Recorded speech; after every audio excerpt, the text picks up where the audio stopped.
At the moment, U.S. citizens in a state or federal prison cannot vote during elections, but there's an effort here in California to change that through an amendment to the state constitution. Today, Amendment ACA4 cleared the Election Committee hurdle and is now headed to the Committee on Appropriations. 23 ABC's Vania Patino has been following this legislation. She joins us live in studio to bring us the details from today's vote. Vania.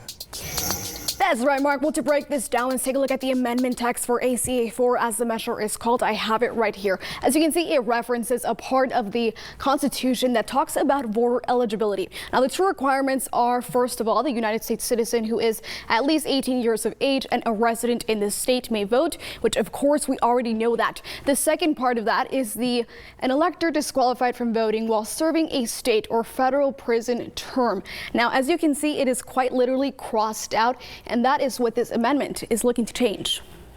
That felt amazing. It felt like getting citizenship back. That's how Jay Hockley felt after voting for the first time since serving a more than decade-long sentence. He says it's been 5 years since his release and has since built a family, bought a home, and is in school getting his master's, to which he credits community investment. Just like me, I'm a product of folks investing in me.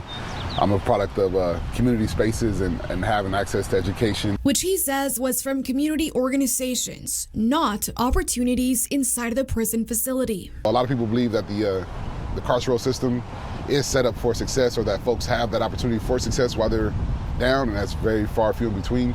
It's exactly the opposite. It's even the norm for you to systemically fail. Hockley says he realized that and spent about 4 years of his time in prison working with the group Initiate Justice Action to lead campaigns inside of prison on pushing for changes. And once he completed his sentence, he continued that work.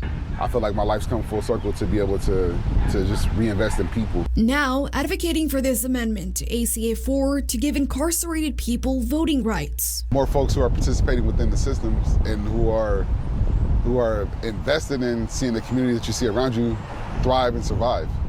The more folks that we just put on the island, we put into caste systems and we act like they don't exist, and we dehumanize and we perpetuate harm against, then that's an investment and something that we don't want to see as a community. And that was echoed at Wednesday's hearing in Sacramento. If we cared about public safety, we would be providing civic engagement and requiring incarcerated people to participate in democracy and be a deep, connected part of the communities they came from and from which they will go back to.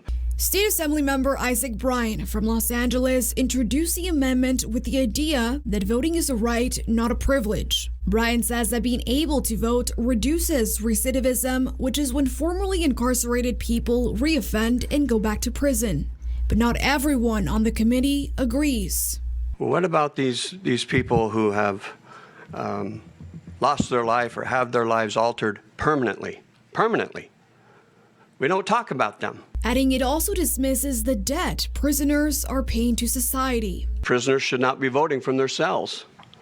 I believe in the bipartisan way our body has worked together to reform our criminal justice system, like full reintegration and building valuable skills. But voting from a cell is a step too far in the wrong direction because it completely ignores the fact that they chose to commit a crime. Now that hearing ended with a 5-2 vote in favor, and now goes to the Committee on Appropriations, then goes to the Assembly floor, where it would need a two-thirds vote, to then pass on to the Senate. And ultimately, if it passes there as well, it is then placed on the 2024 ballot for voters to decide. In studio, Vania Patino, 23 ABC News, connecting you. Vania, thank you very much for that. According to the Sentencing Project, an advocacy group that works to minimize imprisonment for youth and adults, laws in 48 states ban people with felony convictions from voting. Also, an estimated 4.6 million people are not allowed to vote due to a felony conviction. That number translates to about 2% of the total U.S. population that's eligible to vote. Among the adult black population, 1 in 19 people are disenfranchised, a rate 3.5 times higher than people who are not black.